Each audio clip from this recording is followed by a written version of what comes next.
नमस्कार, मी डॉक्टर रजनी पत्की. आपण पाहत आहोत श्री विष्णू पुराण.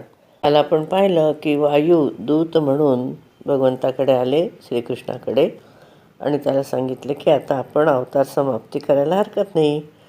देव सगळे स्वर्गामध्ये आपली वाट पाहत आहेत.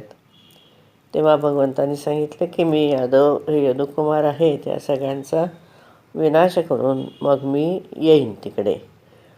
तेव्हा श्री पराशर ऋषी सांगतात, हे मैत्रेय, भगवान वासुदेवाने अशा प्रकारे सांगितल्यानंतर देवदूत वायू त्यांना प्रणाम करून आपल्या दिव्य गतीने देवराज इंद्राकडे परत आले. भगवंताने पाहिलं की द्वारकापुरीमध्ये दिवसरात्र नाशाचे सूचक असे दिव्य आणि भौम आणि अंतरिक्ष संबंधी उत्पात होत आहेत. म्हणजे हे उत्पातदर्शक जी चिन्ह असतात, ज्याला आपण संकेत म्हणतो तसं, तर ते खूप व्हायला लागले तिथे.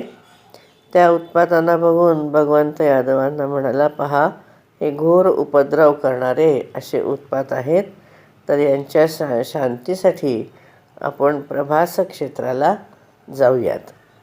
श्री पराशर ऋषी म्हणतात, श्रीकृष्णाने असं म्हटल्यानंतर महाभागवत यादवश्रेष्ठ उद्धवाने श्रीहरीला प्रणाम केला आणि त्यांना म्हटलं की भगवान, मला असं प्रतीत होत आहे की आता आपण आपल्या कुळाचा नाश करणार आहात, कारण हे अच्युत या वेळेला सगळे आणि हे जे काही नाशाचे सूचक चिन्ह दिसत आहेत, तर त्यामुळे मला तसं वाटतं आहे, तर मला आज्ञा द्या की मी काय करू.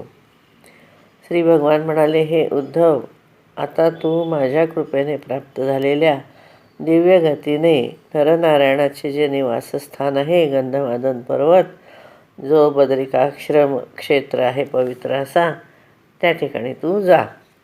पृथ्वी तलावर सगळ्यात पवित्र असं ते स्थान आहे. तिथे माझ्यामध्ये मन लावून माझ्या कृपेने तू सिद्धी प्राप्त करशील.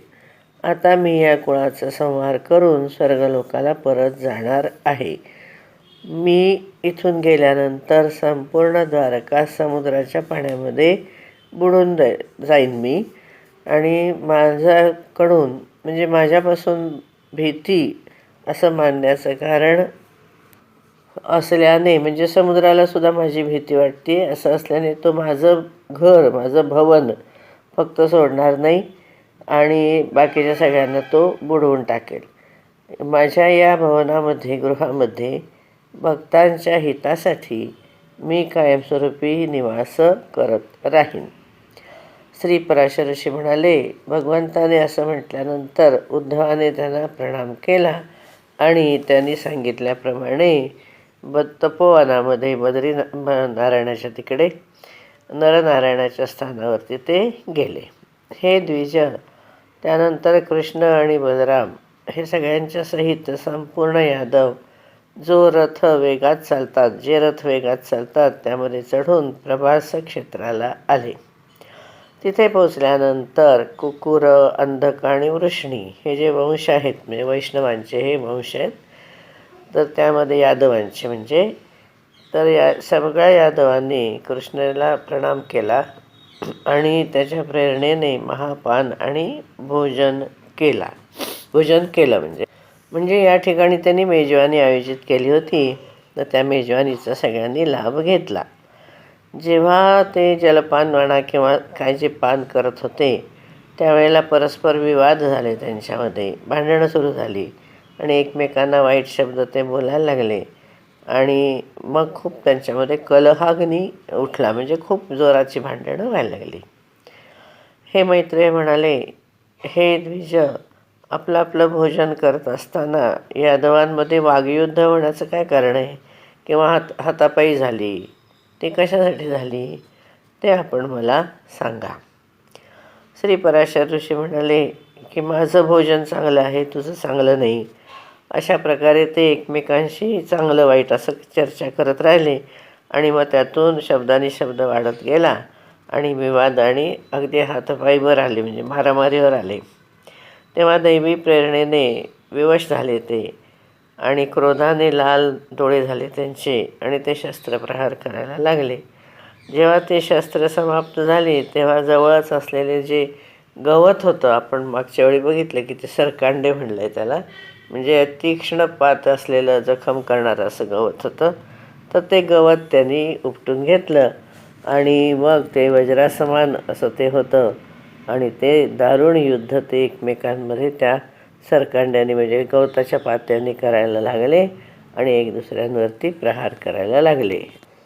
हे द्विजमैत्रेया, प्रद्युम्न आणि सांब हे कृष्णपुत्रचे जे होते ते, नंतर कृतवर्मा, सात्यकी, अनिरुद्ध, तसंच पृथू, विपृथू, चारुवर्मा, चारुक, अक्रूर हे सगळेच यादव एकमेकांवरती त्या वज्रासारख्या गवताच्या पात्यांनी प्रहार करायला लागले.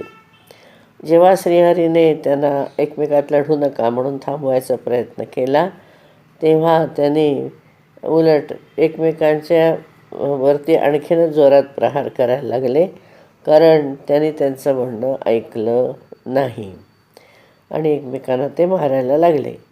कृष्णाने सुद्धा रागाला येऊन म्हणजे कृष्णसुद्धा रागावला आणि त्यांनी त्यांचा वध करण्यासाठी एक मुठभर अशी ती गवताची पाती उचलली म्हणजे उपटून काढली.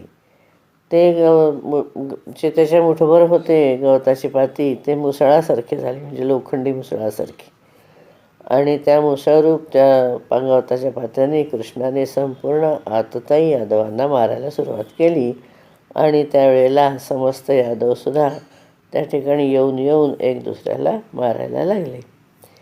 हे द्विजमैत्रेया, त्यानंतर भगवान कृष्णाने जो जैत्र रथ वापरला होता तर तो रथ आपोआप घोडे जोडले गेले आणि दारुक हा त्याचा सारथी पाहत असता तो रथ समुद्राच्या मध्यातून निघून गेला.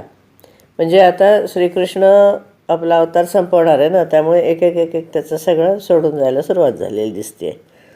त्यानंतर काय झालं, भगवंताची जी शंख, चक्र, गदा, शारंगधनुष्य, बाण, खड्ग वगैरे आयुधं होती त्यांनीसुद्धा श्रीकृष्णाला प्रदक्षिणा केली आणि ती सगळी आयुधं सूर्यमार्गाने निघून गेली.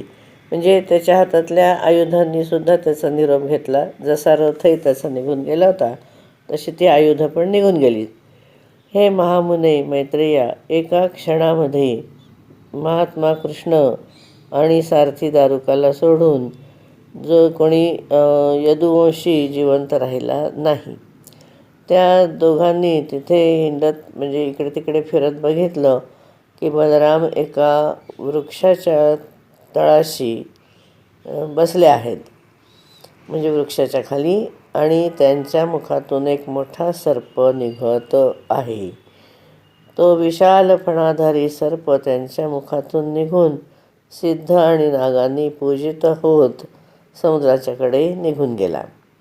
त्यावेळेला समुद्र अर्घ्य घेऊन त्या महासर्पाच्या समोर उपस्थित झाला आणि त्या नागश्रेष्ठांनी तो पूजित झाल्यावर तो समुद्रामध्ये गेला.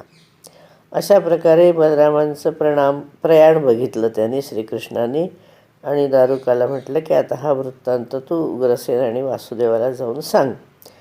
बलरामाचं निर्याण, यादवांचा क्षय आणि मी सुद्धा आता योगस्थ होऊन माझं शरीर सोडणार आहे, हे सगळं तू त्यांना जाऊन सांग.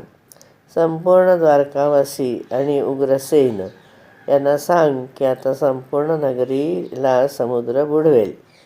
त्यासाठी आपण सर्वजण अर्जुनाची प्रतीक्षा करा आणि अर्जुन इथे आल्यानंतर कोणीही व्यक्तीने द्वारकेमध्ये राहू नये. तो कुरुनंदन सगळ्या लोकांना इथून घेऊन जाईल. कुंतीपुत्र अर्जुनाला माझ्याकडून तुम्ही निरोप द्या की आपल्या सामर्थ्यानुसार तू माझ्या परिवारातल्या लोकांचं रक्षण कर आणि तुम्ही सर्व द्वारकावासी सगळ्या लोकांना घेऊन अर्जुनाच्या बरोबर जा, कारण आमच्या मागे वज्र यदुवंशाचा राजा होईल. इथे आपण थांबू. आपण 63व्या श्लोकापर्यंत आलो आहोत. धन्यवाद.